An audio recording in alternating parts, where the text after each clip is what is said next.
Sudah siap ya? Oke, Assalamualaikum warahmatullahi wabarakatuh.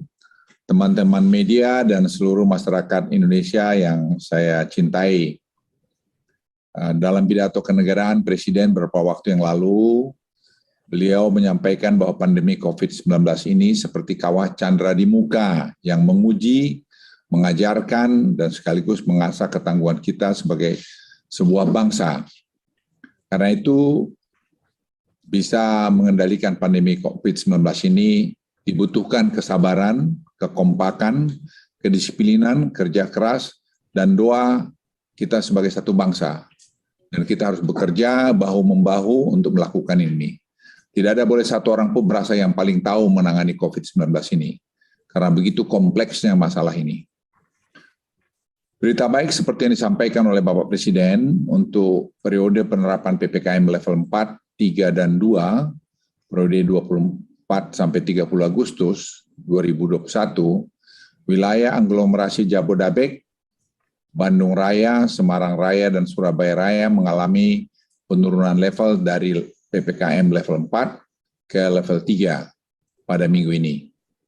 Sehingga kabupaten kota yang masuk ke level 3 bertambah menjadi sebanyak 67 kabupaten kota. Untuk level 3 jumlahnya bertambah menjadi 10 kabupaten kota.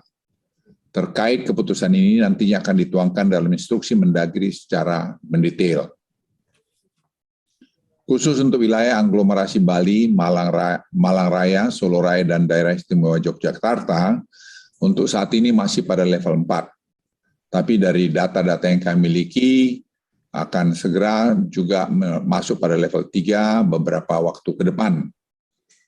Dengan perbaikan terus-menerus dalam penanganan COVID, terutama agar meningkatkan kesembuhan lebih cepat dan menekan laju kematian, serta makin banyaknya yang dibawa dari isolasi mandiri ke isolasi terpusat. Dan ini salah satu kunci untuk menekan juga angka kematian.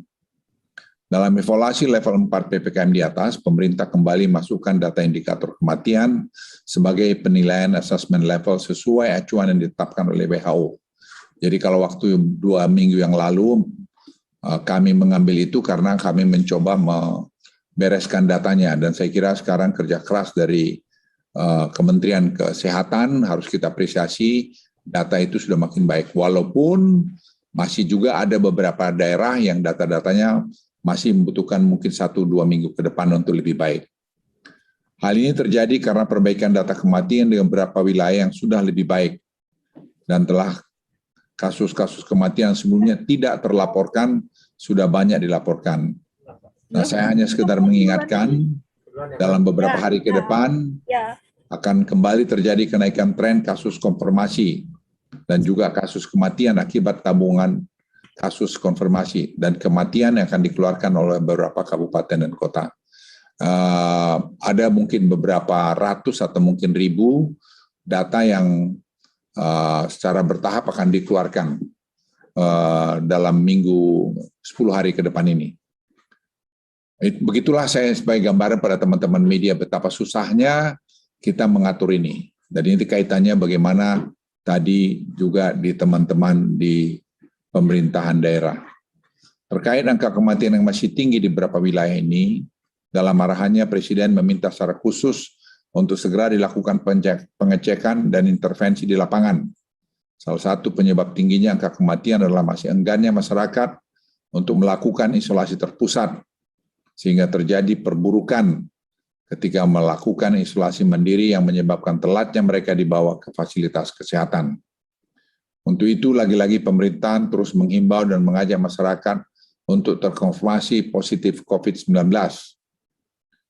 agar dapat segera masuk ke dalam pusat-pusat isolasi yang telah disediakan pemerintah dan dijamin juga obat-obatan, tenaga kesehatan, dan makanan.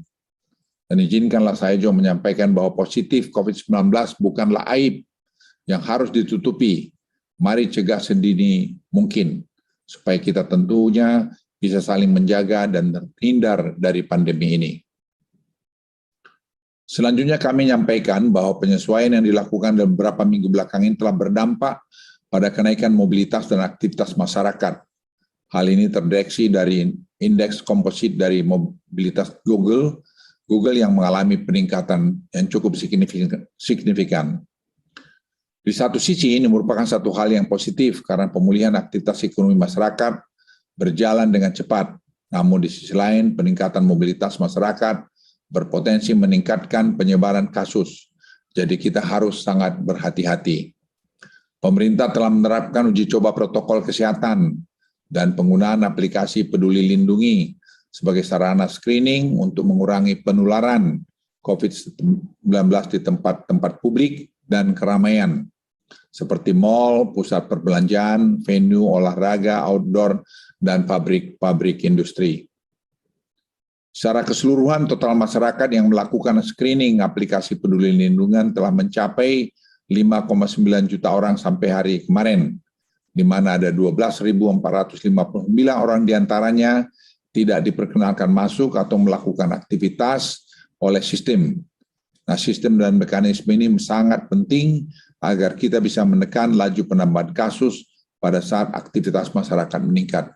Ini satu sistem yang ditemukan oleh teman-teman di tim yang merupakan salah satu palang pintu kita juga untuk mencegah penularan COVID ini lebih cepat ke depan. Dalam pelaksanaan PPKM ke depan, pemerintah akan melakukan uji coba protokol kesehatan pada pertandingan sepak bola Liga 1 yang akan dilakukan pada tanggal 27 sampai 29 Agustus 2021. Pertandingan akan dilakukan di Provinsi DKI Jakarta tanpa penonton dengan maksimal 3 pertandingan. Sama halnya dengan pusat perbelanjaan, mal, dan industri, protokol kesehatan yang ketat akan diterapkan dan di penggunaan aplikasi Peduli Lindungi juga akan digunakan. Saya mohon pengertian masyarakat juga mengenai ini. Kita melakukan betul-betul pelonggaran ini dengan bertahap, bertingkat, dan berlanjut. Karena kalau tidak, terjadi nanti outbreak lagi yang kita semua tutup, yang akan merugikan kita semua. Terkait dengan pelaksanaan pembukaan Liga 1 ini, saya minta para supporter untuk tidak datang ke stadium atau melakukan aktivitas nonton bareng. Mari kita mendukung klub masing-masing dan menikmati jalannya pertandingan dari rumah saja. Pemerintah juga akan mendorong penggunaan aplikasi Peduli Lindungi bagi seluruh moda transportasi, baik di kereta api, bis umum, kapal api, dan penyeberangan yang saat ini baru digunakan di sektor penerbangan saja. Dan di tempat-tempat itu akan kita taruh juga pos-pos vaksin untuk memberikan vaksin pada orang yang belum divaksin. Dalam rapat terbatas hari ini, Presiden terus menekankan kepada penyesuaian aktivitas masyarakat pada periode PPKM ini harus diiringi dengan peningkatan cakupan vaksinasi, kepatuhan kepada protokol kesehatan yang baik, serta kegiatan testing, tracing, dan treatment yang tinggi. Hal ini penting agar penambahan kasus tidak meningkat signifikan. Pandemi COVID-19 telah membentuk kita semua untuk memiliki kesadaran dalam pelaksanaan protokol kesehatan, memperoleh layanan kesehatan, memperoleh pengobatan, serta saling peduli juga semakin tinggi. Pandemi telah mengajarkan bahwa kesehatan adalah tanggung jawab kita bersama. Saya ulangi, pandemi telah mengajarkan bahwa kesehatan adalah tanggung jawab kita bersama. Perlu kita ketahui bersama bahwa PPKM ini akan terus berlaku selama pandemi. Saya ulangi, perlu kita ketahui bersama bahwa PPKM ini akan terus berlaku selama pandemi. Karena ini adalah alat kita untuk tadi menyeimbangkan pengendalian COVID-19 ini dengan ekonomi atau penciptaan atau lapangan kerja buat masyarakat kita. Penentuan levelnya menyesuaikan kondisi masing-masing daerah dan berlaku setiap 1 sampai 2 minggu.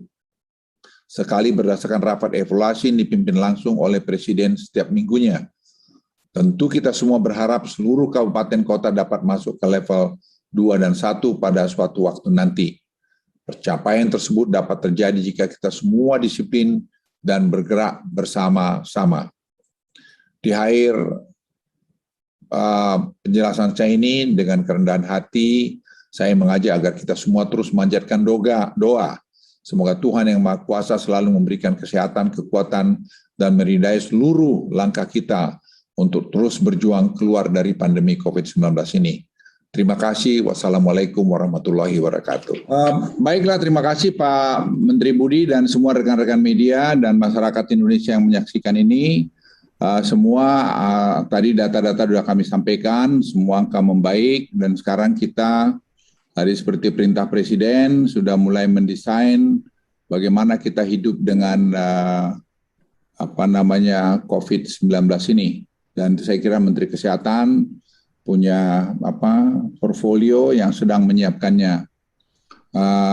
Kita walaupun ini semua membaik, sekali lagi saya ingin sampaikan, kita semua harus super hati-hati menghadapi ini. Karena belum ada satu negara pun di dunia saya kira yang boleh mengklaim bahwa mereka sudah mampu mengatasi ini. Dan kita pun pada posisi yang sama. Dan apa yang kita lakukan sekarang, kalau kita sama-sama kerja, bahu-membahu, saya kira akan bisa kita kurangi dampak-dampak yang tidak kita inginkan. Sekian, terima kasih. Wassalamualaikum warahmatullahi wabarakatuh.